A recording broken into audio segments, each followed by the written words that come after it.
5. La ideología queer.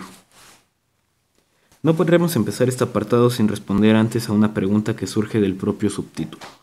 ¿Qué es aquello que llamamos queer? La palabra queer es de origen inglesa, aparecida en el siglo XVIII. Por entonces surgió como un insulto para denominar a aquellos que corrompían el orden social. Verbitracia, el borracho, el mentiroso, el ratero. Pero pronto la palabra también empezó a utilizarse para referirse a aquellos a quienes no les caía bien ni la caracterización de mujer ni de hombre. Como la filósofa queer Beatriz Preciado afirma, eran queer los introvertidos, el maricón y la lesbiana, el transvesti, el fetichista, el sadomasoquista y el zoófilo.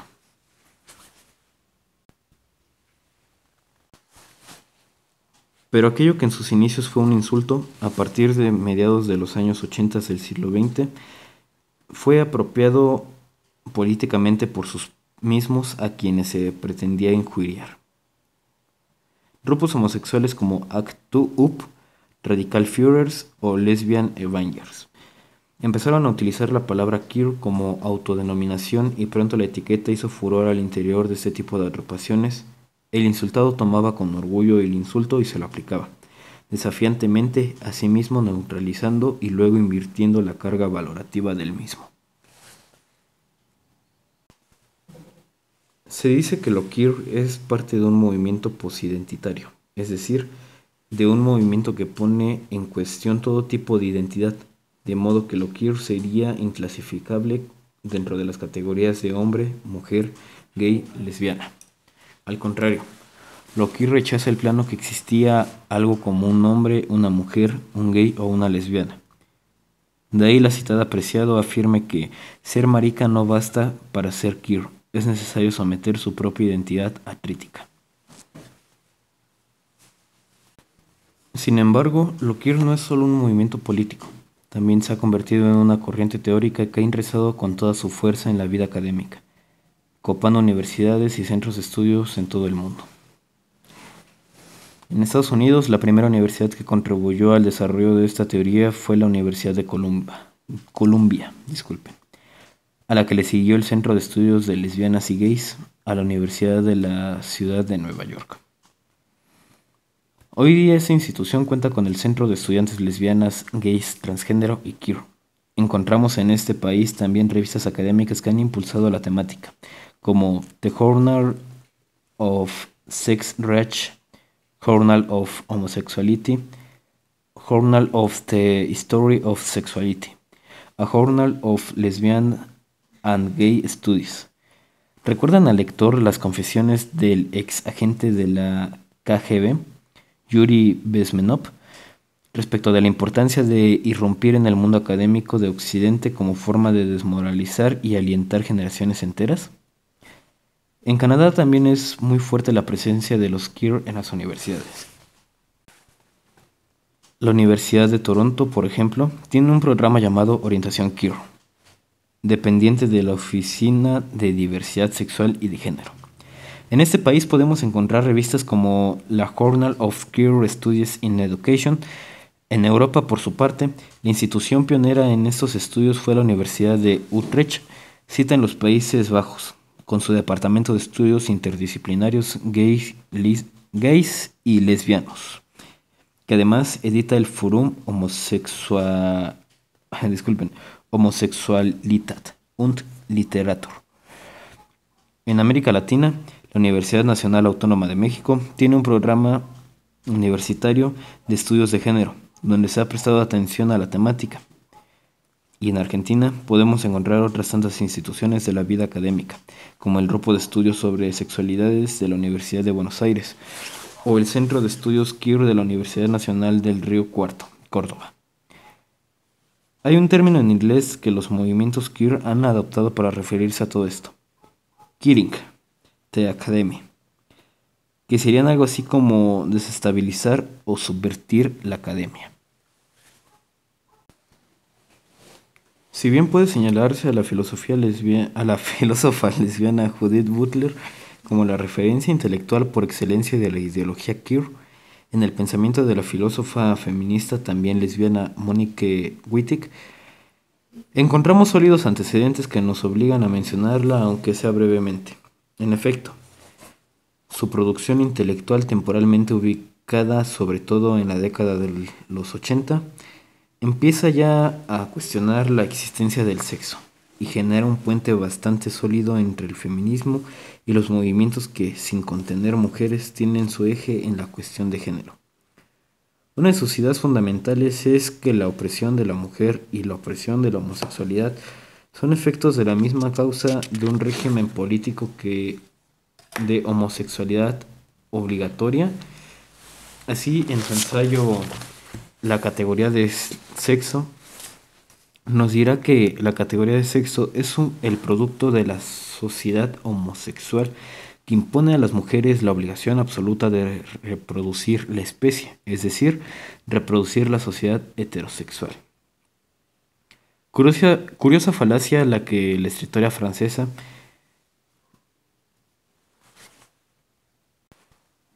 Curiosa falacia la que la escritora francesa ha dicho. Ninguna sociedad occidental ha legislado ninguna obligación reproductora del sexo femenino, y ni siquiera puede sostener seriamente que exista una norma cultural absoluta al respecto. La propia Wittig, que jamás fue madre, puede dar cuenta con su propio ejemplo de vida y con sus personales decisiones que ninguna obligación reproductiva existe en nuestras sociedades, algo que no podría constatarle en sistemas comunistas afines de la ideología de Wittig, como en el maoísmo chino, el cual sí regulaba cuestiones vinculadas a la reproducción sexual, pero que no parecen inquietar a la francesa en cuestión.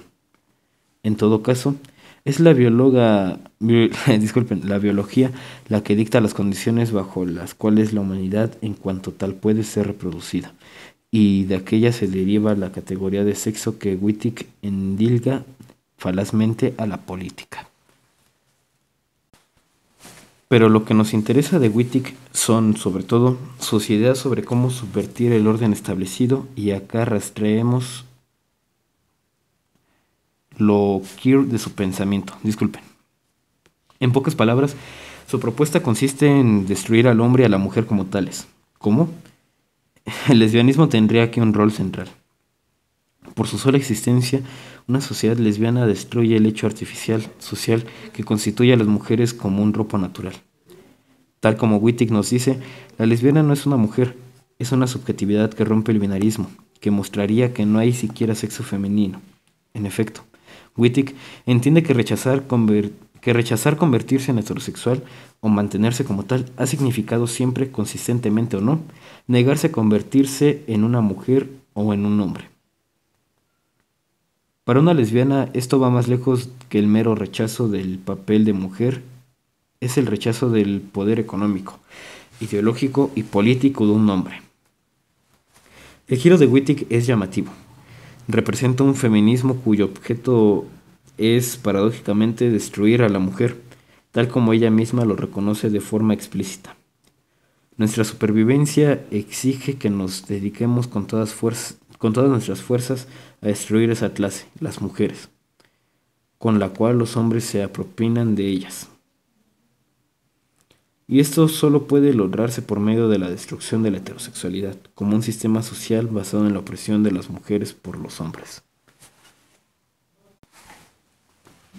Si bien Wittig habla constantemente de luchas de clases entre hombres y mujeres, lo cual puede remitirnos al economicismo del marxismo clásico, ella es una fiel exponente del marxismo cultural, toda vez que privilegia la subversión del lenguaje y la moral.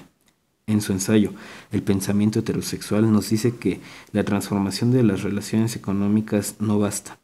Hay que llevar a cabo una transformación política de los conceptos clave, es decir, de los conceptos que son estratégicos para nosotras. Porque hay otro orden de materialidad que es el lenguaje. Este orden, a su vez, está directamente conectado con el campo político. Su novela El cuerpo lesbiano es un ejemplo de subversión del lenguaje, y de estas propuestas se derivan prácticas como las que actualmente vemos incluso en textos pretendidamente académicos que se enseñan en las universidades de todo el mundo. Describir eliminando el género, modificando la letra A, la E y la O por la X. es que el maldito patriarcado estaría presente hasta en nuestra forma de escribir. Dejando a Wittig de lado, la más importante teórica queer es la ya mencionada Judith Butler, cuya obra El género en disputa de 1990 es considerada fundacional de esta nueva corriente que busca destruir de manera aún más incisiva y absoluta, si cabe, la noción de género y sexualidad, hasta hacer de ellas piezas de museo, categorías inutilizables, espacios vedados políticamente por la ideología de género. Este paso de la tercera ola a lo llamado queer es de alguna forma asumido por Butler, cuando en su prólogo de la edición de 1999 del citado texto, anota que mientras lo escribía comprendí que yo misma mantenía una relación de combate y antagonista a ciertas formas de feminismo, aunque también comprendí que el texto pertenecía al propio feminismo. Es decir, Butler consigue generar un nuevo punto de inflexión en el feminismo, pero no deja de estar adentro de él. Butler es feminista, pero de un nuevo tipo de feminismo que viene a señalar los límites de la teoría feminista en general ha asignado al género, encontrando que éstas han adolecido de un supuesto heterosexual dominante, que estableció una cantidad limitada de géneros a definir. Lo que procura Butler, por consiguiente, es facilitar una concurrencia política del feminismo, de los puntos de vista gay y lésbico sobre el género y las demás modalidades sexuales. En otras palabras, estirar tanto el concepto de género como para que en él quepan formas y gustos sexuales de lo más extrañas. Hegemonía, en otras palabras. El libro de Butler, como una buena postestructuralista que es, resulta sumamente complicado de leer y probablemente más complicado de explicar en algunos párrafos, como aquí nos proponemos. Todos sus esfuerzos podría decirse que van encaminados a modificar el sujeto político del feminismo, para recrear un área de representatividad mucho más extensa, que sea capaz de contener a todos aquellos que, además de ser potencialmente incorporados a la lucha contra el hombre, sean sumados a la lucha contra la sociedad heterosexual y a la institución familiar. Pero para ello la filósofa deberá demostrar en consecuencia que no hay nada que pueda ser llamado mujer. Así, ella nos dice que a las mujeres deberían comprender que las mismas estructuras de poder mediante las cuales se pretende la emancipación crean y limitan la categoría de las mujeres, sujeto de feminismo. En consecuencia, agrega, en lugar de un significante estable que reclama la aprobación de aquellas quienes pretenden describir y representar mujeres, incluso en plural, se ha convertido en un término problemático, un lugar de refutación, un motivo de angustia. Sería bueno interrogarse, ¿de angustia y de refutación para quién? Tal vez para esa conflictuada minoría que agrega el movimiento feminista y queer, pero no mucho más. Hemos visto que para las feministas de la tercera ola como de Weber, el género constituía el lado cultural del dato natural que representaba el sexo. Había pues, aunque de forma minúscula, una aceptación de las condiciones biológicas del cuerpo humano. ¿No había sido el origen de la opresión las condiciones de la reproducción y la debilidad del cuerpo femenino? ¿Y qué decir de Firestone, donde la función reproductiva define la clase social de la mujer? Pues para Butler, el sexo siempre fue género, con el resultado de que la distinción entre sexo y género no existe como tal. Es decir, el sexo es verdaderamente inexistente. Es este también una construcción del discurso, y el hecho de que asignemos determinada significación a determinadas características biológicas es un hecho arbitrario que, en todo caso, sirve a intereses políticos. Pero parece realmente arbitraria la distinción de los sexos a la luz de las diferencias anatómicas, fisiológicas y funcionales reproductivas que ambos presentan. De ninguna forma, como se verá con la más profundidad luego, en efecto, la diferencia de los cuerpos y sus funciones constituyen un dato primario para la categorización del binomio hombre-mujer, que ha sido utilizado a lo largo de todas las sociedades humanas que ha visto este mundo. En término primero, a la hora de división social del trabajo, Butler pretende rebatir esta realidad postulando el caso de los hermafroditas, pero ellos son, gusten o no, un caso anómalo dentro de la configuración prototípica humana. Lo importante para Butler es romper el binarismo que, según ella, la sociedad heterosexual generó. La reglamentación binaria de la sexualidad elimina la multiplicidad subversiva a la sexualidad que trastoca las hegemonías heterosexual, reproductiva y médico-jurídica. Anota la filósofa siguiendo a su colega. Bueno, aquí un paréntesis, aquí dice Michelle, pero luego en otros países se pronuncia Michael. Así que lo dejemos en Michelle. Michelle Foucault, sobre quien Nicolás Márquez profundizará más adelante. Introduciéndonos al kit de la cuestión, hay que lograr una multiplicidad de géneros que subvierta el presunto régimen heterosexual para desmantelar ciertas instituciones sociales que, como vimos, feministas anteriores vincularon al sostenimiento de reproducción del capitalismo. Así, Butler nos dice que si la sexualidad se constituye culturalmente dentro de las relaciones de poder existentes, entonces la pretensión de una sexualidad normativa que esté antes, fuera o más allá del poder es una imposibilidad cultural y un deseo políticamente impracticable que posterga la tarea concreta y contemporánea de proponer alternativas subversivas de la sexualidad y la identidad dentro de los términos del poder en sí. Todo ello se desprende, como queda claro, de la falacia de que nuestro sexo no es naturaleza, sino también, como género, cultura.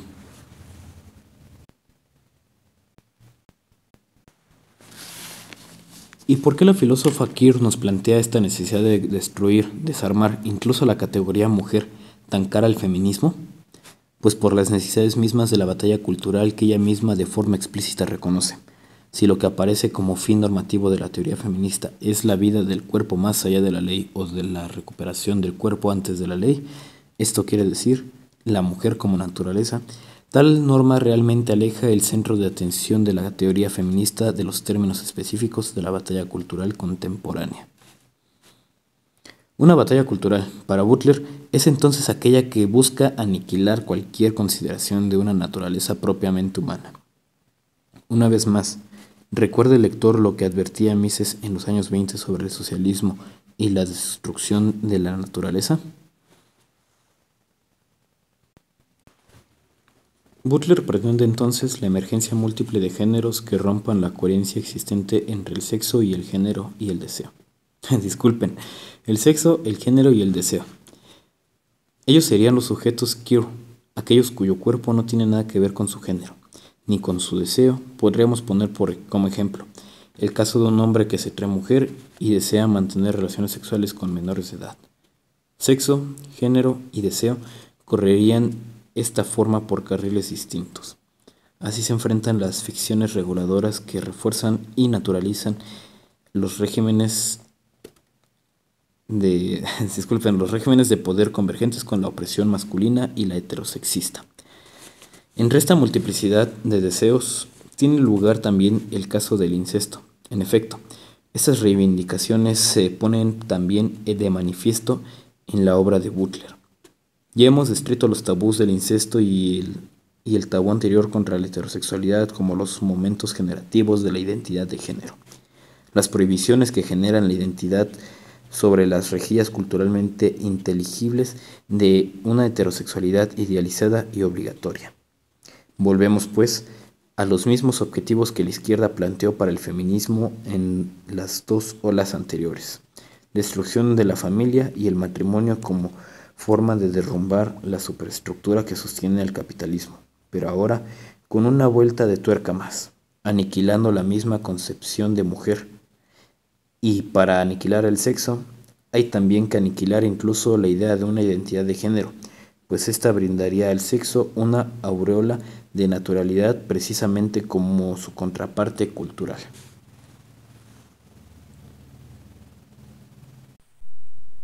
De tal suerte que Butler pondrá en primer plano la importancia de los transvestis, los transexuales, las distintas modalidades de lesbianismo y de homosexuales. entre otras hierbas. Ella entiende que en la actuación que estos sujetos llevan adelante para parecerse a determinados sexos o géneros, se encuentran las pistas que la lleva a declarar que el género se produce bajo una estructura imitativa, de modo que es la parodia que aquellos sujetos provocan donde hay que hallar la tal ansia subversión del sistema. La multiplicación paródica impide a la cultura hegemónica y a su crítica confirmar la existencia de identidades de género, esencialistas o desnaturalizadas, dice Butler, a lo cual cabría preguntarse si no es precisamente la parodia y la percepción de una imitación el hecho que corrobora que hay originales y la diferencia existe entre, por ejemplo, una mujer y un transvesti. No corrobora precisamente la naturaleza de una y la artificialidad de otro. Pero Butler insiste diciéndonos que el transvesti se burla del modelo que expresa el género, así como de la idea de una verdadera identidad de género, lo cual podría ser nuevamente leído en términos exactamente inversos. La naturaleza es quien en verdad se está burlando del transvesti, quien a pesar de su insistencia de ser, o al menos parecer mujer, debe llevar una agotadora e inalcanzable lucha contra sus propias condiciones biológicas que jamás podrá vencer.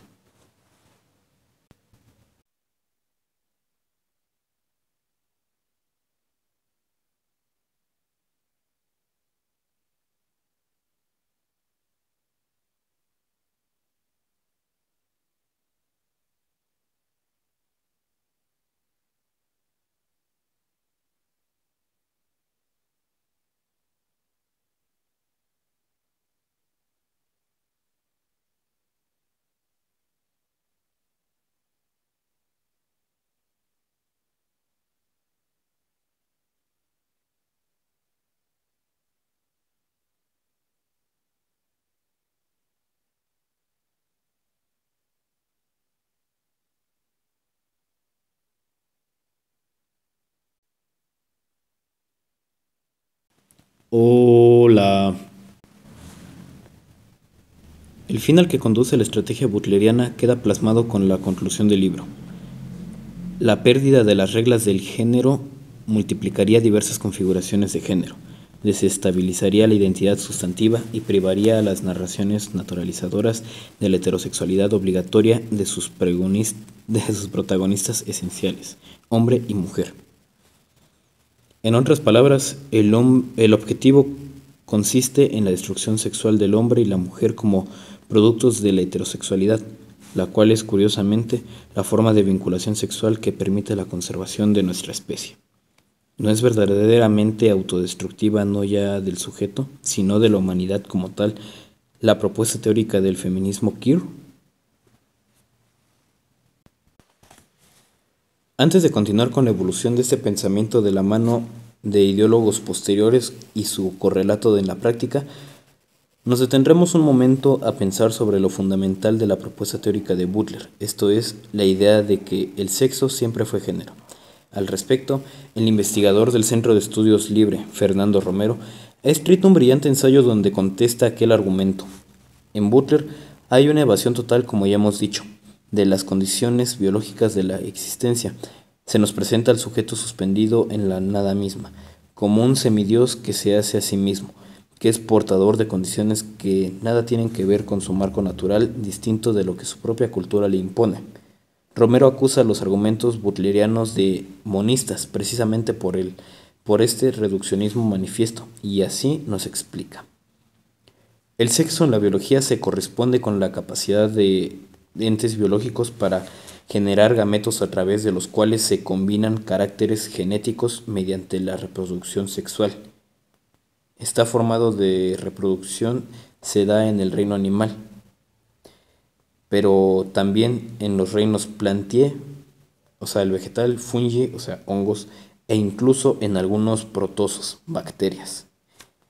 En algunas especies la capacidad de producir gametos se encuentra dada dentro de un mismo espécimen que posee simultáneamente órganos femenino y masculino, o un solo gameto, meiosis monogamética. Esta condición se aplica tanto al hermafroditismo como a la partenogénesis, Sin embargo, en la mayoría de animales y buena parte de las plantas, los órganos productores de gametos se encuentran distribuidos en los especímenes separados, dando como resultado una alteración morfológica diferenciada de los cuerpos sexuados que es denominada dimorfismo sexual.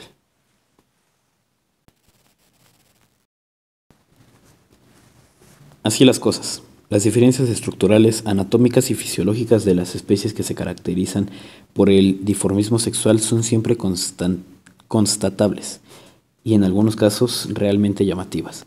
En el reino animal se pueden observar diferencias funcionales, como en la producción de veneno, enzimas, hormonas, pigmentos, diversos sonidos y anatómicas, como las diferencias hallables en lo referente a la constitución de los propios órganos, incluyendo órganos no sexuales.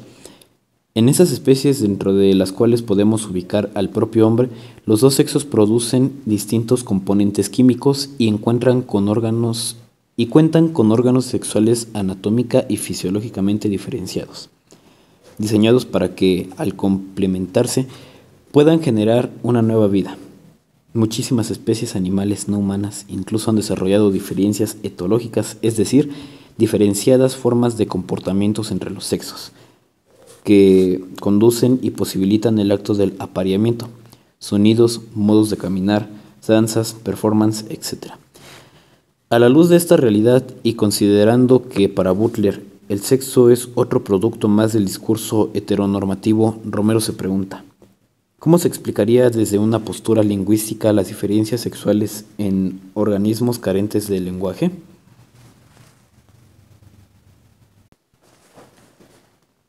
Podría respondérsenos que el problema estriba en que la realidad biológica no puede ser abordada sino discursivamente, que la ciencia trae sus propias categorías de identificación de sus propios objetos de estudio y así los pervierte. En otros términos, la realidad biológica no sería realidad, sino también una contaminación discursiva de nuestra cultura. Pero tal argucia no tendría en cuenta las lógicas propias de las ciencias naturales y, de hecho, supondría la abolición de cualquier posibilidad de conocimiento humano próximo a la objetividad, que curiosamente es lo que las ciencias naturales, dado su particular objeto de estudio, han logrado en mucha mayor medida que las sociales desde los cuales provienen este tipo de críticas. Nosotros podríamos cerrar preguntándonos: si tan posible, ficcional e incluso absurdo es el conocimiento para las ciencias biológicas y médicas, ¿habría perdido algo la humanidad si el ser humano nunca hubiera contado con una ciencia de la naturaleza y del cuerpo humano? La respuesta que el lector brinde a este interrogante deberá ser contrastada con la que ofrezca esta otra pregunta: ¿habría perdido algo la humanidad si el ser humano nunca hubiera contado con las teorías de Judith Butler? Bueno, pues como dice que el lector dé la respuesta, a mi punto de vista, pues no, es una pregunta un tanto lógica para mí, porque simplemente Judith Butler habló muchas cosas muy fuera de lo natural, de lo normal, y por lo tanto está menospreciando y haciendo quedar como, o no haciendo como quedar, sino como que diciendo no hay que darle la importancia a las ciencias, y en este caso que es la medicina y la biología, que por Dios, o sea, ahorita estamos en la pandemia, ¿no? Estamos contra el COVID-19, que ya después que salió COVID-20 y COVID-21 a sus hijos, ¿no? Y mucha gente dice, bueno, he conocido, que dicen, es que mi religión no me permite consumir medicamentos y por lo tanto no me vacuno. Y apenas conocí a un señor que dijo eso y falleció, desafortunadamente. Así que hay que estar bien centrados en lo que debe de ser. Bueno, creo que es un razonamiento lógico básico, ¿no? Pero no los aburro, seguiré leyendo. Pero también ustedes piensen cómo sería la pregunta. Pónganle pausa al video y hay que pensarle un poquito más. Bueno, seguimos. En lo que refiere a la ideología queer, en el caso de Argentina destaca la filósofa Leonor Silvestre, una militante que además de escribir libros y ensayos tiene una considerable presencia en el mundo académico y brinda cursos queer desde su casa, muchos de los cuales se pueden ver en YouTube. Asimismo, integra colectivos llamados luditas sexuales. Bueno, digo así sexuales, porque es la palabra sexuales, pero en vez de una X son 3X. Y manada de lobs, no sé cómo se pronuncie, pero se cambia la última vocal de la palabra lobo o loba por una X, quitando, o sea, para que sea disque inclusivo, ¿no? Bueno, seguimos. Autores de un libro que no podemos dejar de mencionar, Foucault para encapuchadas, publicado en 2014. Este texto empieza con una pregunta clave, que en su propia formulación revela las intenciones de la ideóloga que representan. Ahora que comprendemos que no hay sujeto de la revolución, ¿quién combate el heterocapitalismo? Y la respuesta está en el propio enunciado, pues lo que ha de hacerse es destruir toda identidad como tal, borrar las denominaciones masculino y femenino, según estén conforme a las categorías de asignación biopolítica, varón, mujer. Los códigos de la masculinidad son susceptibles de abrirse para que operemos sobre ellos en una suerte de gender hacking, perfo protesto lexical mediante la utilización de juegos lingüísticos que escapen a las marcas de género o que al menos las las desquicien. Proliferar hasta el absurdo las anomalías psicosexuales.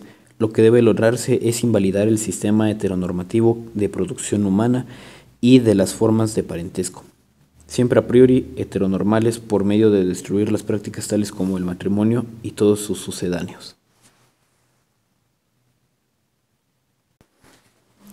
La ideología queer busca subvertir lo que llama vínculos sexuales heteronormativos, que no solo incluyen la vinculación heterosexual como tal, sino el propio protagonismo que tienen los órganos sexuales biológicamente determinados en la relación sexual, pene-vagina. Bueno, más bien pene y vagina, disculpen. Así pues, las teorías queer argentinas, disculpen nuevamente, las teóricas queer argentinas explican que, no, mejor vamos a borrarlo. La ideología queer busca subvertir lo que llama vínculos sexuales heteronormativos, que no solo incluyen la vinculación heterosexual como tal, sino el propio protagonismo que tienen los órganos sexuales biológicamente determinados en la relación sexual, pene y vagina. Así pues, las teóricas queer argentinas explican que la renuncia a mantener las relaciones sexuales naturalizantes heteronormales habilita la resignificación. La ideología queer busca subvertir lo que llama vínculos sexuales heteronormativos, que no solo incluyen la vinculación heterosexual como tal, sino el propio protagonismo que tienen los órganos sexuales biológicamente determinados en la relación sexual, pene y vagina. Así pues, las teóricas queer argentinas explican que la renuncia a mantener relaciones sexuales naturalizantes heteronormales habilita la resignificación y destrucción de la centralidad del pene y crítica de categorías órganos sexuales. Cualquier parte del cuerpo u objeto puede devenir un juguete sexual. En efecto, la abolición de la práctica de la sexualidad en pareja mediante prácticas de placer en grupo con afines sexoafectivos resignifica al cuerpo como barricada de insubordinación política, de desobediencia sexual, de estereotorización, vale madre, otra vez ya me equivoqué.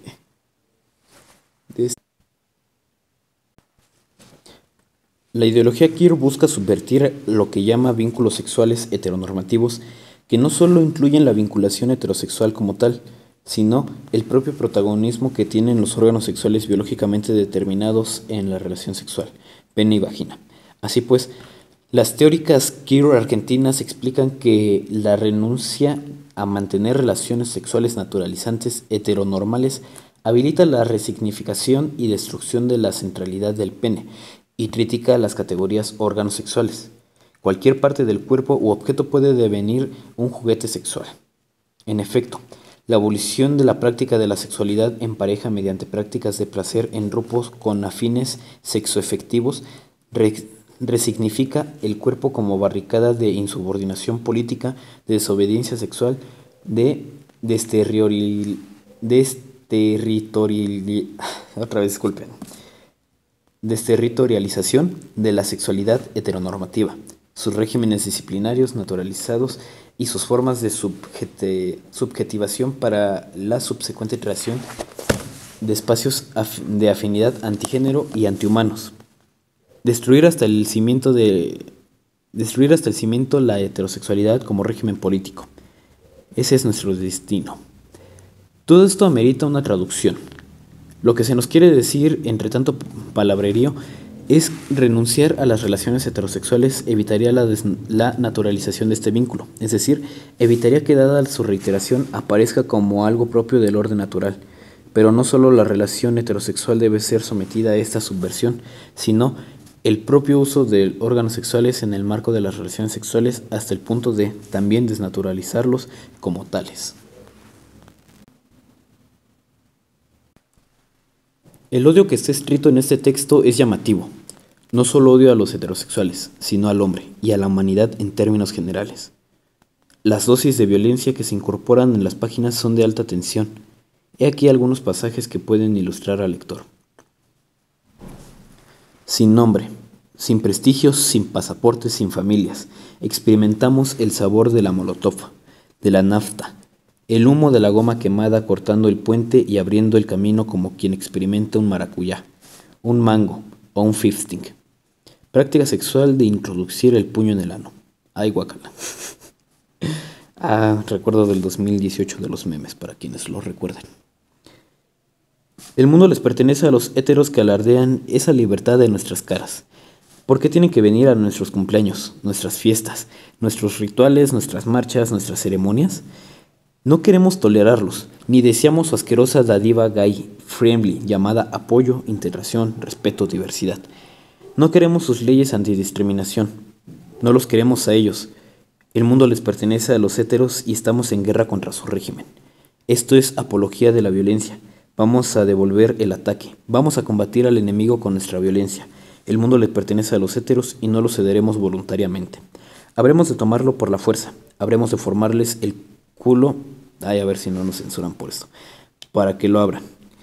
Un ejército de puños no puede ser derrotado. Métete en el culo. Otra vez. Todo lo que en él quepa. Y para afuera. En sus caras de heterosexuales consternados, mierda y pedos. Lluvias doradas de esquirro, eyaculación femenina. Una carcajada negra que suena diabólica y alegre brota de nuestras tripas promiscuas. No nos identificamos con ustedes heterosexuales. No nos gustan.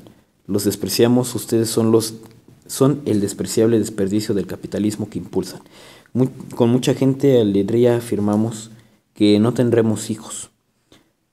Adoramos la soledad, celebramos acompañamos e insistimos con la destrucción de toda relación de pareja, monogamia, uniones sentimentales, heterocompromisos, enamoramientos, amor romántico o relaciones agazapadas, bajo la mierda de amor libre. Todas establecen territorios y jerarquías de opresión. Bueno, un paréntesis. Aquí yo veo esta autora, no que habla Laje, que este libro que se hace videos, ¿cómo se llama? Leonor Silvestri, se encuentra en YouTube, a ver qué dice. Pero no entiendo qué onda con este tipo de representantes de izquierda, de LGBT y feminismo radical. O sea, ¿se han dado cuenta cómo las redes sociales como Facebook, Instagram, ¿cuál más? No, creo que Twitter no. Bueno, sobre todo Facebook, que hay TikTok también, que por cierto no utilizo esa cosa, pero bueno, ya, para no hacerlo tan largo. ¿Se han dado cuenta cómo se la pasan diciendo que discursos de odio y tantito haces algún chiste o hablas algo que no estás de acuerdo y el por qué? Digamos eso del lenguaje inclusivo y que nada más cambiar la O y la A por la E. O sea, ¿qué onda, no? O sea, censuran a mucha gente, digamos, en este caso han censurado a Agustín Laje, que sus discursos de odio y también a otros autores, o sea, y estoy leyendo esto y ¿por qué no censuran a esa persona? ¿Por qué no censuran a todas las personas que en verdad sí están locas y no buscan una estabilidad social como debe de ser, buscar equidad, pero bueno, seguimos porque mi trabajo es leer y no hablar. Seguimos. Ese tipo de ideas sobre cómo destruir la sexualidad puede encontrarse también en la ya citada filósofa queer española Beatriz Preciado, profesora de la Cátedra Histórica Política del Cuerpo y Teoría del Género en la Universidad París 8, quien llama a practicar la contrasexualidad, estrategia inspirada en nada menos que... disculpen, cambié la hoja. En nada menos que Foucault. El nombre de contrasexualidad proviene indirectamente de Foucault, para quien la forma más eficaz de resistencia a la producción disciplinaria de la sexualidad en nuestras sociedades liberales no es la lucha contra la prohibición como la propuesta de los movimientos de liberación sexual antirrepresivos de los años 70, sino la contraproducción, es decir, la producción de formas de placer, saber alternarlas a la sexualidad moderna. Así lo que se busca otra vez es negar la realidad biológica de nuestros cuerpos para inventar excentricidades que subviertan las funciones eróticas del pene y la vagina. La contrasexualidad afirma que el deseo, la excitación sexual y el orgasmo no son sino productos retrospectivos de cierta tecnología sexual que identifica los órganos productivos como órganos sexuales, en detrimento de una sexualización de la totalidad del cuerpo. El sexo es una tecnología de dominación heterosocial que reduce el cuerpo a zonas erogéneas en función de una distribución asimétrica del poder entre los géneros, femenino-masculino, haciendo coincidir ciertos efectos con determinados órganos, ciertas sensaciones con determinadas reacciones anatómicas. Y a continuación, Preciado nos ofrece un pintoresco ejemplo de cómo resistir el sistema heterocapitalista. La práctica del fish fucking, penetración del ano con el puño. Qué asco, guácala. Seguimos. Que conoció un desarrollo sistemático en el seno de una comunidad gay y lesbiana de los años 70. Debe considerarse como un ejemplo de alta tecnología contrasexual. Los trabajadores del ano son los proletariados de una posible revolución contrasexual, dice la profesora, dejando ver las raíces marxitoides de su pensamiento. No, pues esta señora sí estaba medio zafada, se le salió un tornillo. Un paréntesis. Yo primero leo el párrafo por si hay palabras que, como han visto, de repente me trabo para poderlas hablar bien. Pero voy a mitad de este otro párrafo y la neta como que sí está medio raro, así que quiero grabar así como que cómo se escucha mi voz al leer tantas asquerosidades. Bueno, seguimos. Todo esto puede sonar a una broma, pero es una palpable realidad con correlatos concretos en la práctica. Preciado pretende innovar con lo que ella respecta a actuaciones contrasexuales, que brindará entonces un manual de prácticas denominadas dildotectónicas, pues se implementarían con ayuda de un dildo, o sea, consolador, y contribuirían a sexualizar otras partes del cuerpo en la lucha contra la hegemonía del pene y la vagina, que instauró el heterocapitalismo. Una de ellas consiste en atar un consolador a un taco de aguja e introducírselo en el ano. Pero no basta con la práctica en sí. Hay todo un ritual que recomienda Preciado para que la práctica sea verdaderamente contrasexual. Ay, no manches, guacala. Desnúdese, prepare una lavativa anal, túmbese a lo largo y repose desnudo durante 2 minutos después de la lavativa.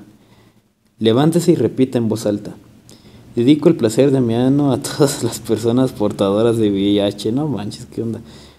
En México, no manches, es como, no sé cómo decirlo en un lenguaje, más bien en el lenguaje correcto. O sea, es como no juegues, no inventes.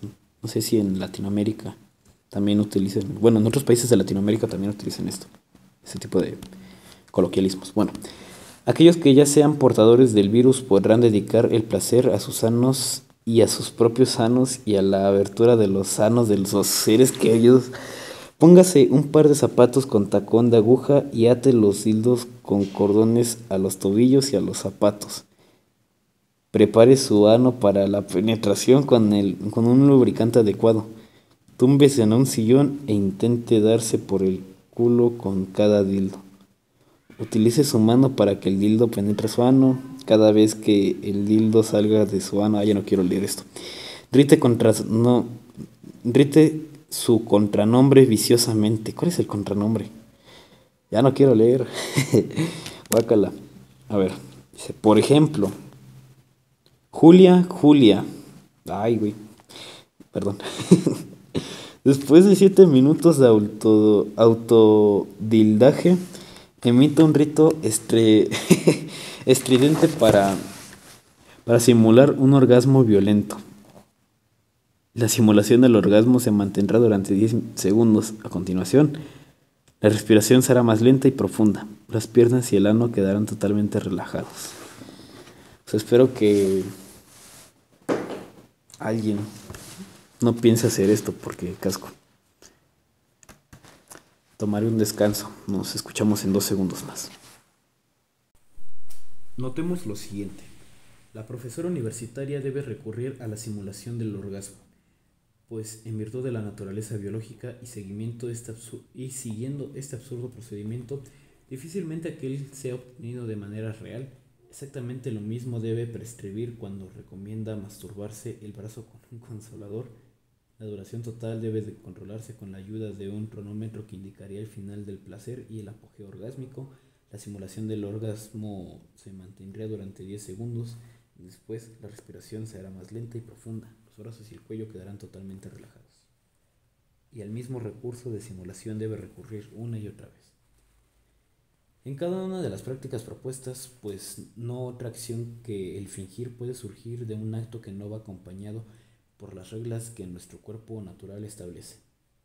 Nótese, en fin, lo patético de la propuesta Queer en cuestión. Aclaremos que estos argumentos ya estaban presentes en el pensamiento de la propia Butler, cuando ésta arguía que el hecho de que el pene, la vagina, los senos y otros elementos del cuerpo sean llamados partes sexuales es tanto una restricción del cuerpo erógeno a esas partes como una división del cuerpo como totalidad.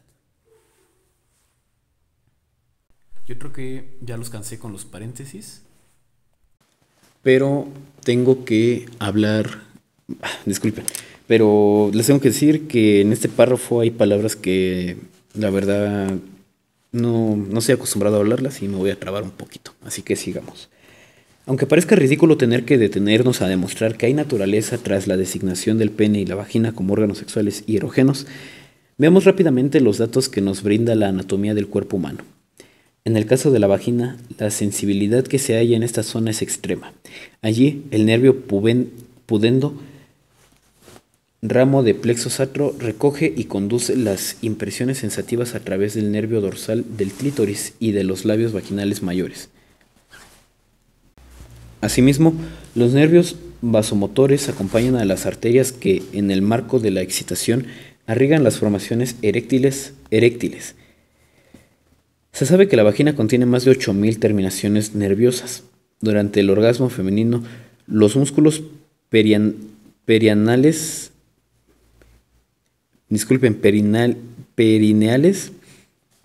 se contraen rítmicamente, debido a los reflejos de la médula espinal, y las intensas sensaciones sexuales se dirigen al cerebro, produciendo tensión muscular en todo el cuerpo. En el pene, la mayor sensibilidad se encuentra en el glande, posibilitada y conducida por los nervios genitofemoral e ilioinguinal, ramos de plexo lumbar. La erección es viable gracias a los ramos que provienen del plexo hipogástrico inferior, en el cual participan los nervios esplácnicos pélvicos. Otros importantes nervios que posibilitan las funciones sexuales y de excitación son aquellos ramos que emergen de la hoja neurovascular lateroprostática a la altura de la uretra membranosa. Se sabe que el pene cuenta con 4.000 terminaciones nerviosas. La erección la erección es la consecuencia de un aporte sanguíneo masivo al seno de los tejidos eréctiles que rodean la uretra vulvar y peneana. con la ayuda de los músculos bulboesponjosos e isquiocavernosos. Isquiocavernosos que comprimen los plexos venosos impidiendo el retorno de la sangre. Podemos hallar estas mismas condiciones anatómicas en, digamos, para seguir con la propuesta de Preciado, un brazo humano. Si la respuesta es evidente negativa, ¿no será entonces que la designación de los órganos sexuales erógenos es la consecuencia de los datos de nuestra realidad anatómica, fisiológica, desentrañándonos por las ciencias naturales que no de una conspiración heterosexual que el capitalismo montó para oprimirnos, arguida por algunos vendedores de humo de las ciencias sociales? El psicólogo Andrés Irazuste ha seguido de cerca importantes estudios sobre las perversiones que han llevado adelante psicoanalistas y psiquiatras de renombre como Charles Socarides, Masoud Khan, Joyce McDougall, Christopher Boyas, Albert Ellis, entre otros.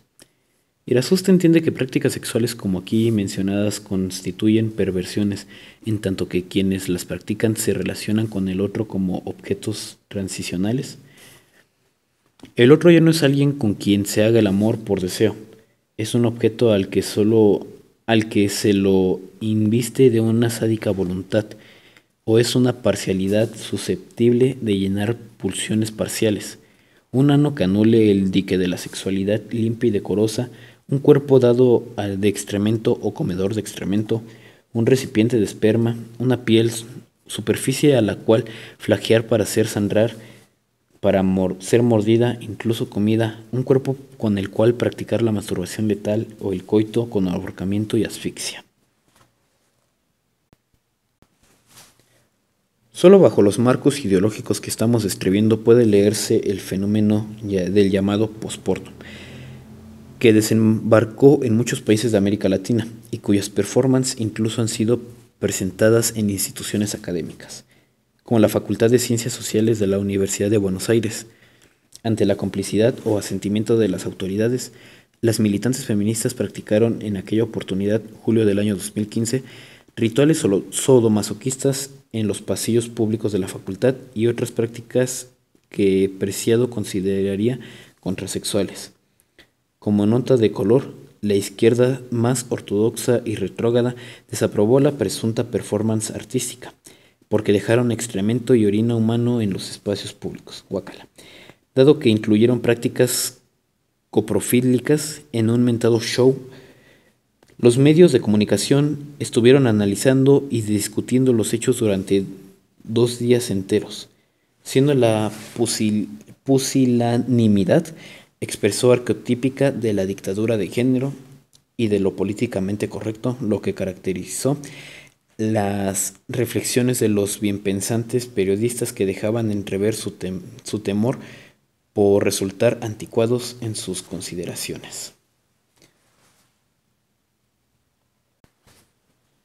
¿Pero en qué consiste concretamente una performance posporno? ¿Dónde se presentan? ¿Cuál es su objeto? A menudo suelen ofrecer espectáculos posporno en antros concurridos por un puñado de gente que raramente supera las 50 personas. Definir la performance es complicado porque el objetivo de la misma es precisamente la indefinición. La práctica contrasexual es antiidentitaria y por lo tanto difícil de caracterizar de forma determinante. Digamos, en todo caso, que el posporno ofrece prácticas sexuales en vivo y en directo que procuran involucrar actos sumamente morbosos, perversos en los términos psicoanalíticos de Irazuste, que superan en mucho los límites de nuestra imaginación, siendo las teorías queer que ya hemos visto. El mencionado fish fucking, que es el que metes tu puño por donde no da el sol, es lo más moderado que uno puede llegar a ver allí.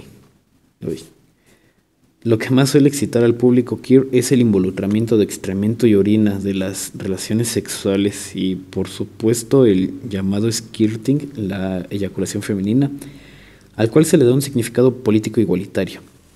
No solo el hombre eyacularía. Pero el público no es un agente pasivo. Generalmente recibe en sus propios cuerpos los fluidos antes dichos y hasta la sangre por parte de quienes llevan adelante el espectáculo. En efecto, la mutilación también juega un papel importante en este performance. No, la mutilación es... ¿qué? Perdón.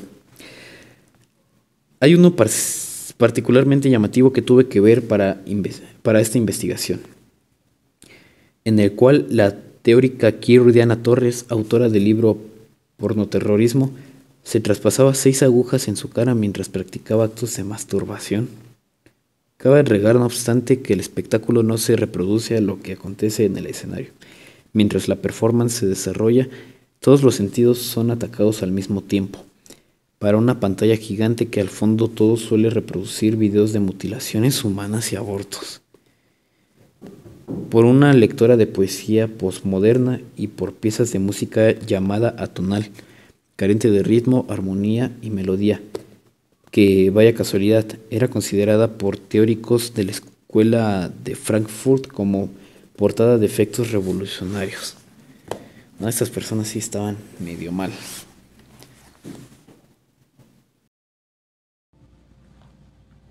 El grupo que integra la argentina Leonor Silvestri ha redefinido el posporno como pornoterrorismo, siguiendo a Torres por el objeto de aterrorizar a la gente a través del sexo, y entiende como antiarte, como arma de acción directa, como ritual mágico de encantamiento, como exorcismo público, como máquina de guerra contra el aparato de captura de la norma social hetero, como potencia visual contra el pornoterrorismo. Es un modo de un cómo construir un nuevo uso de los placeres y reprogramar estos deseos, un cómo destruir también de los celos y la propiedad privada.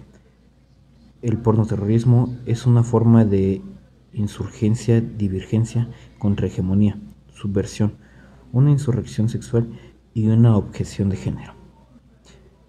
Redacta la argentina Leonor Silvestre. Bueno, es que aquí terminan las comillas, así que no sé cómo hacerles la voz porque la de mujer no me sale, pero sigamos. Y a continuación, refuerza lo que ya hemos explicado más arriba. Presentando al lector un listado de aquellos que compone una performance de este tipo, elementos de los juegos extremos BDSM, como flagelación, agujas o asfixias, piel descubierta en una superficie del cuerpo, cara cubierta por el pasamontañas típico de insurreccionalismo, fluidos y escatologias de toda índole, esquir, flujo, semen, sangre humana, sobre todo menstrual, mierda, prótesis como, por ejemplo, cuellos y caderas ortopédicas, dildos y arneses, yuxtaponerlos y jugar con ellos como más absurdo les parezca. Posiblemente el arquetipo humano más fiel a las prácticas contrasexuales, al posporno y al pornoterrorismo no sea otro que Armin Meiwes, mejor conocido como el caníbal de Rothenburg, quien buscaba por internet personas de su mismo sexo que estuvieran dispuestas a dejarse comer sus genitales. Al final de la historia, acaecía en Alemania. Es bien conocida. Meiwes encuentra a alguien que accede a dejarse extirpar el pene para ser freído y posteriormente devorado por ambos participantes. Esta historia de deseo contrasexual pone de manifiesto los límites de nuestras prácticas culturales respecto de nuestras condiciones naturales. El sujeto mutilado morirá a los pocos minutos desangrado en una bañera. La realidad puede ser negada, pero los efectos de la realidad no pueden ser evitados. Para concluir, es que la ideología queer genera un cóctel explosivo de odio, violencia y frustración individual. La interminable lucha contra la naturaleza que los movimientos queer llevan adelante está perdida de antemano, y las frustraciones de esta derrota inevitable se canalizan en sentimientos de ira contra la sociedad en general, y el hombre heterosexual en particular. Hay, en efecto, muchas teorías queer que han llamado a practicar de forma abierta la violencia, pero también existen teóricos afines al movimiento queer que han hecho lo propio, como es el caso del comunista norteamericano Peter Gelderloose. Disculpen si no digo bien los nombres, pero no sé la pronunciación. Arrestado por las fuerzas de seguridad de su país por participar precisamente en actos de violencia política. Está escrito un libro titulado Cómo no la violencia protege al Estado, en el 2007, donde propone al feminismo acciones como las que siguen: matar a un policía, prender fuego a la oficina de una revista que conscientemente publicita un estándar de belleza que conduce a la anorexia y a la bulimia, o secuestrar al presidente de una empresa que trafica con mujeres, atacar a los más notables y probablemente incorregibles. Ejemplos del patriarcado es una manera de educar a la gente en la necesidad de una alternativa. Pues lo que está pasando, ¿no? Y bueno, eso ya fue de mi parte. Existen asimismo libros y publicaciones queer donde se relatan las experiencias violentas reales como triunfos políticos contra la heteronormatividad y el capitalismo. Uno de estos libros de reciente aparición fue titulado Espacios peligrosos: resistencia violenta, autodefensa y lucha insurreccionalista en contra de género, publicado en el 2013, de autoría colectiva. La deuda de una ideología queer con la izquierda se hace explícita aquí. Empezamos a citar: los movimientos de la nueva izquierda con sus declaraciones nos han empujado hacia el hecho de una lucha que se encuentra en muchos más frentes que la simple lucha de clases. Y su introducción arranca así: hay una violencia que libera, es el asesinato de un homófobo, es el incendio y la liberación de visiones, es romper ventanas para expropiar comida, es el madero, o sea, el policía, quemado y disturbios detrás de las barricadas, es rechazar el trabajo, ocupar amistades criminales y el rechazo completo de compromisos. Es el caos que no puede ser parado. Los objetivos del texto, por su parte, se hacen expresos al cierre del mismo prólogo. Esperamos que esta publicación pueda contribuir de alguna manera a la huelga de género que quemará totalmente este mundo. La publicación en cuestión recoge testimonios de queers que vale la pena citar, para dimensionar al lugar al que nos ha conducido el feminismo y la ideología de género. Empieza cita: yo nunca he sido pacífica. Bueno, ponen una X en vez de una O, una A, pero vamos a ponerle que es mujer. Yo nunca he sido pacífica. El mundo me violenta y yo solo deseo violencia hacia el mundo. Cualquiera que intente quitarme mi pasión para sangrarme y el fuego quemará junto con el mundo al que se aferra de manera tan desesperada. Termina cita. Nos advierte que un queer, de manera amenazante, representativo de una lucha imposible de estos sujetos, emprenden contra la naturaleza y las frustraciones que de ella se derivan en la siguiente narración de otro transvesti queer. Comienza cita: con algo de tristeza reconozco a mi padre en mi reflejo. Tanto mí inspiró como mis píldoras de estrógeno se acaban hoy, y yo me estoy enloqueciendo.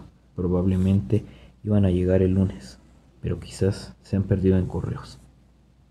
Quiero gritar, estoy a punto de estallar, estoy controlando el deseo de abofetearme. Así empiezo sueños y ojos abiertos en mi cubículo gris. Veo un flash cegador, yo desaparezco y todo quema. Termina cita. Otro queer, en similar sentido, admite, empieza cita: hay algo dentro de mí que a veces desea volverse sordo a este ritmo, pero yo sé que no sería bastante como para calmar los ecos del género en mi cuerpo y en mi vida diaria que he intentado silenciar incesantemente a través de las hormonas, alcohol, drogas y escribiendo ensayos estúpidos. Termina cita. Otros queer han usado esas páginas para contar y celebrar los actos de violencia perpetrados. Uno de ellos nos relata que un vecino que había osado manifestarse públicamente contra una marcha queer fue atacado por los miembros de este movimiento. Empieza cita: acababa de celebrar su 41º cumpleaños, el 9 de junio de 2009. 41 años, ¿no? Así que pensamos entregarle unos regalos atrasados en forma de fuertes puñetazos. El ropo le golpeó hasta que aparecieron los maderos, o sea, los policías, y nos fuimos por la parte trasera del parque sin ningún arresto. Termina cita. Otro sujeto festeja el ataque preferido de todos, el que se perpetra contra la Iglesia Católica. Empieza cita. La pasada noche le hice una visita a la Iglesia Católica. Cerré con superglue, un tipo de pegamento muy fuerte, varias de sus cerraduras y reventé unas pocas ventanas. Estoy seguro, o bueno, pone una X como el caso anterior, estoy seguro o segura de que toda persona que haya cometido un acto de sabotaje sabe lo increíble que se siente. Si no lo has hecho, realmente deberías experimentarlo por ti mismo. Y con el espíritu tolerante y democrático que caracteriza a esta gente agrega, la cristiandad necesita ser prendida, empalada en una estaca. La pregunta es, ¿puede esperarse otra cosa de quienes han sido morfeados políticamente en el odio y el resentimiento? En efecto, hemos visto cómo la ideología de género construye discursivamente una guerra entre hombres y mujeres primero, y una guerra entre heterosexuales y homosexuales después, para desembocar al final de todo en la idea de que no existe siquiera el sexo como tal, y todavía más, no existe la identidad como tal. Así, quienes son colocados en un lugar sexual o de género por el discurso heteronormativo estarían siendo víctimas de una violencia que está diagramada para mantener el capitalismo, y a la violencia ha de respondérsele con una violencia mayor. La ideología, por lo tanto, le cierra perfecto. Ofrece a esta gente conflictuada sexual e identitariamente una explicación que promete aliviar su frustración y que ofrece una salida a tanto malestar interno. Y esa salida no tiene que ver con procesos de autorreflexión, de superación, de inclusión. Y esa salida no es individual, sino es política, y todavía más, esa salida es de violencia política, pues el queer está incapacitado para problematizar su propia situación, su propia responsabilidad. Para el queer, la responsabilidad es siempre el fantasmático sistema en el que los teóricos de esta ideología de género le hicieron creer y odiar. Llámese falocracia, heteronormatividad, heterocapitalismo o como quiera que los imaginativos académicos de esas corrientes inventen. El testimonio de otro queer nos revela en qué medida la praxis es una consecuencia de la ideología que se les inyecta. Empieza cita. El jueves por la noche, siguiendo un discurso radical queer motivador acerca de hacer disturbios, un bloque negro apareció como cuarto asalto de un día de lucha en las calles. Este particularmente feroz bloque se movió a través de Pittsburgh, destrozando inmuebles, cristaleras, volcando contenedores y prendiéndoles fuego. Un colega hizo una observación. ¿Dónde está lo queer en todo esto? La gente no solo vestía de negro y quemaba cosas en la calle, le contestamos. La práctica de vestir de negro y destrozar todo es el mejor y más queer gesto de todos. De hecho, eso nos lleva al meollo de la cuestión. Lo queer es la negación. Al encontrarse nuestros desviados cuerpos nos convertimos en una turba, convirtiendo nuestras fronteras corporales en un gran problema. Nuestros límites desaparecieron totalmente ante un suelo cubierto de cristales y un terreno de contenedores en llamas. Termina cita. Y a continuación recurre a la teoría de Butler del género performativo, de la cual ya algo hemos expuesto para dar sentido al acto delictual. Comienza cita. Si es correcta la idea de que el género es siempre performativo, entonces las performances que realizamos resonaron con el género más queer de todos, el de la total destrucción. Cierra cita.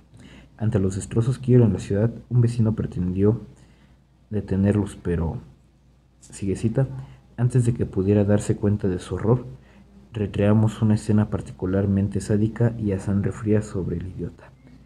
Se dio cuenta de su error bajo una lluvia de patadas, puñetazos y una nutrida razón de spray de pimienta. Nuestro democrático queer cierra su narración con la siguiente conclusión. Ofrecemos una forma de vida que podría ser entendida como la conjunción de barricadas y piernas sin afeitar. Pero qué mejor que la mezcla de arneses con dildos, martillos, pelucas, estrafalarias, ladrillos, fuego, palizas, finting y, como no, ultraviolencia. Existe una infinidad de testimonios como los hasta aquí citados que fueron seleccionados por azar para ilustrar al lector. No pretendemos abundar en ello, pues creemos que el objetivo fue cumplido. Ahora bien, es dable finalizar aquí con la siguiente conclusión. Hay un hilo conductor que atraviesa el feminismo desde la segunda ola, pasando por la tercera hasta llegar a la ideología queer. Ese hilo está dado por un proyecto en común que tiene que ver con la destrucción de la superestructura familiar y matrimonial heterosexual, que en teoría contribuye a la reproducción del sistema capitalista, estrategia de batalla cultural. Este hilo, no obstante, ha ido recorriendo un progresivo camino teórico que fue del materialismo dialéctico, pasó por el culturalismo de género y terminó en una destrucción del mismísimo sexo. El asunto determinante aquí, pues, no tiene que ver con elecciones voluntarias e individuales, sino con la voluntad expresa de transformar incluso violentamente el sistema económico y político que, paradójicamente, les ha permitido a estas tribus existir. ¿O alguien puede probar que éstas existen o existieron en algún país comunista? El asunto no es que una mujer piense que su cuerpo no tiene existencia cultural. El asunto tampoco es que un hombre crea ser una mujer encerrada en el cuerpo masculino. Nada debería importarnos los desvarios de cada quien, mientras no afecten nuestros derechos individuales. El problema es que afectarnos en el objetivo de estas ideologías y sus consecuentes militancias, tal como sobradamente hemos visto, nada debería importarnos. Por ejemplo, que determinado sujeto se considere a sí mismo, inclusive un cocodrilo, una mismísima chita encerrada en el cuerpo humano, víctima de la tiranía de la construcción social del discurso. El problema es que la presión ideológica ejercida sobre el Estado lleva a a obligarnos al resto a compartir dicha locura y pagar los gastos de la misma, bajo la amenaza de la coerción. En efecto, tal y como reconocen las propias teóricas feministas, desde el feminismo de los que se reclama una y otra vez es una mayor intervención estatal. Nada debería importarnos. Sigamos diciendo con el fin de despejar dudas que en un marco privado se practique posporno si Quienes lo practican y quienes voluntariamente lo observan gozan mutilándose y viendo a la gente mutilarse. Lo que efectivamente nos importa es que estas prácticas se realicen en espacios públicos, de manera invasiva y hasta coactiva, y que el feminismo radical haya llegado a promover el incesto y la pedofilia como parte de una lucha política e ideológica por imponernos formas de sexualidad degradantes. Nada nos importa en una palabra, lo que a cada uno atañe con su personalidad y vida privada. Lo problemático es, en todo caso, y parafraseando uno de los eslóganes más arqueotípicos del feminismo radical, cuando lo personal se hace político. Bueno, pues hasta aquí llega este subtítulo, espero que les haya gustado, no olviden que estos capítulos son para gente invidente, así que si conocen a alguien, por favor compártanlo. Y también no olviden comentar todo lo que les parece. Como siempre he dicho, como lo he pensado siempre desde que inicié este libro, hay cosas muy zafadas ante las ideologías que se combaten y pues bueno, se habla de esto. Esperemos que comenten esas cosas. Bueno, hasta luego, chao, chao.